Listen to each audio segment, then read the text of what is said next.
Hello, everyone. Each week on the show, my comedian friend Nick Sperdute and I go to some amazing adventure on a foreign planet.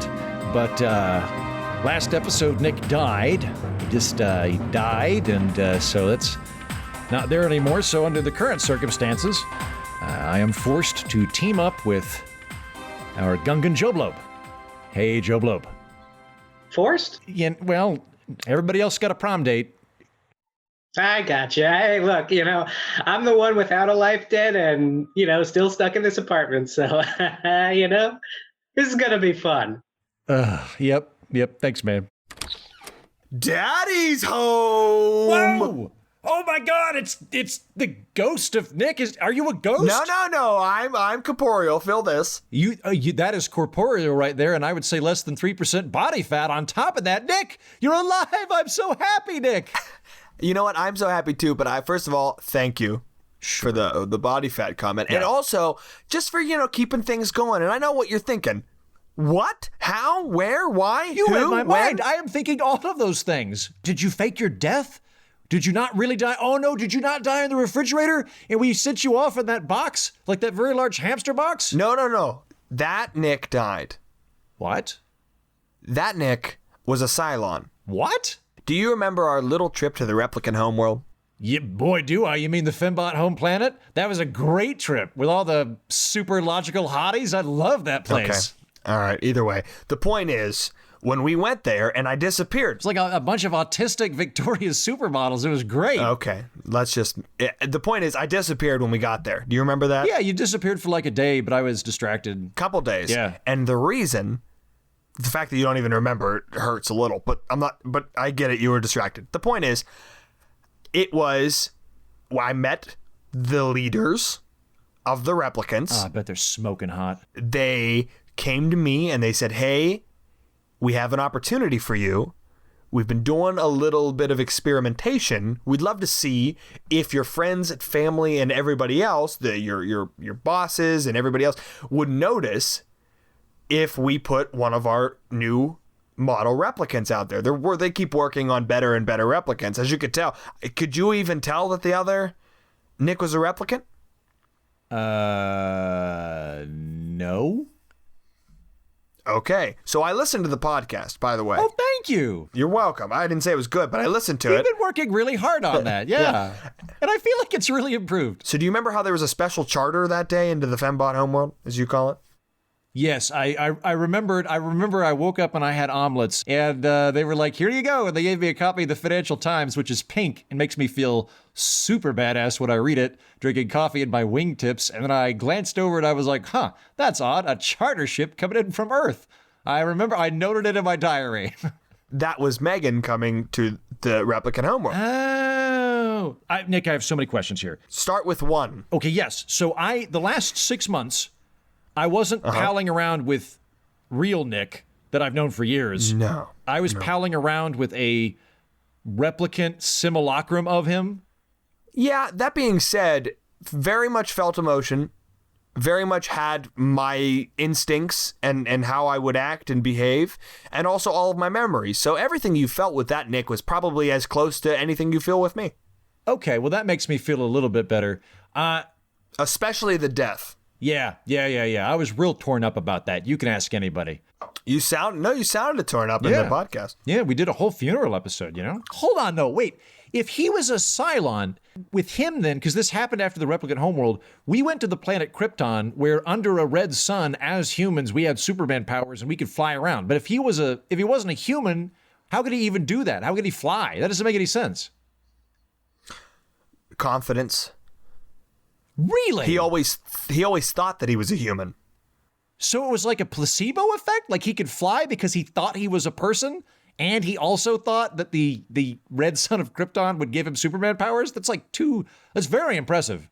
Yeah, let's go with that.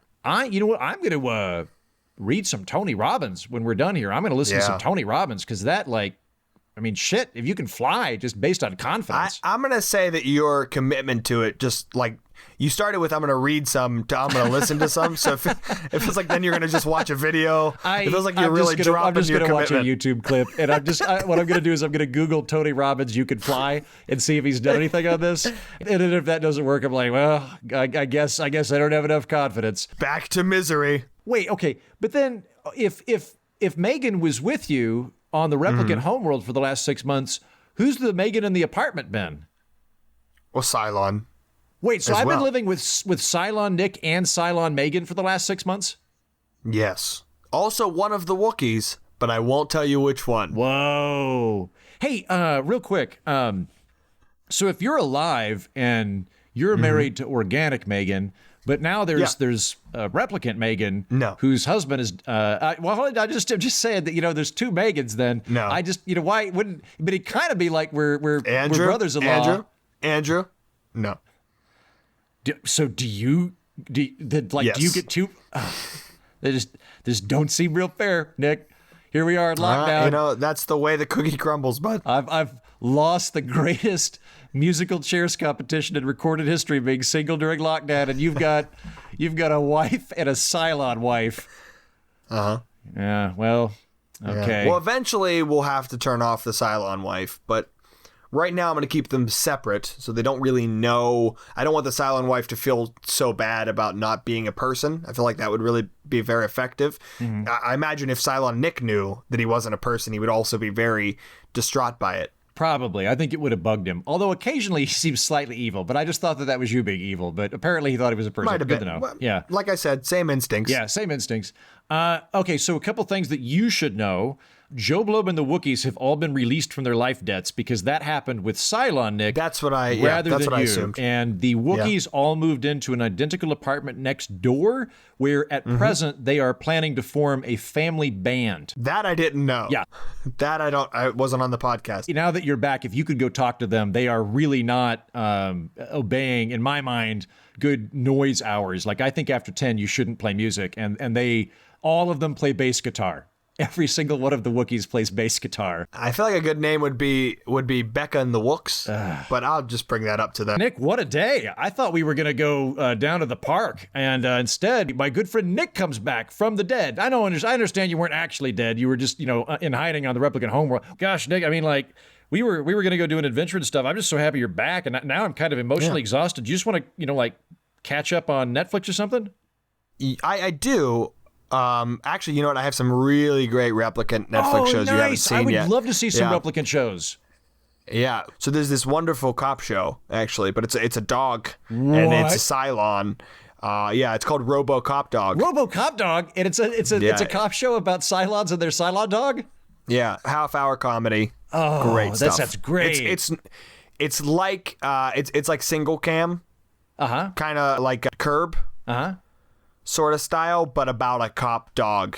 You had me at cop dog. Not a dog cop. Trust me. First episode, they clear that up. He gets really mad about it. Yeah, I've noticed that Fembots and replicants get real hung up on terms.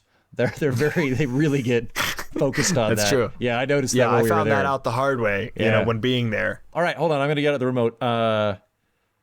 Okay, I don't know the reset. I don't know the password. Can you put in the Netflix password? Dog Scratch 19. No, that was the old one. That was from like a year ago. You replaced it here about 2 months ago. So you put in that one. Oh, I don't know that. Oh, that wasn't on the podcast. Because that was Cylon Nick? Okay. Oh, fuck. Nick, we're going to have to, I guess, go on an adventure to track down Cylon Nick's memories so we can get that Netflix password. Why don't we just replace with a different Netflix? We could probably sign up with another email. Start a new account? Yeah. Nick, we can't do that. The old Netflix has an algorithm. It knows me. I have a watch list on there. It knows where I'm at and the office. I don't want to lose track of the romantic cycle between Pam and Jim. Nick? Okay. All right. We'll go find it. Jesus Christ.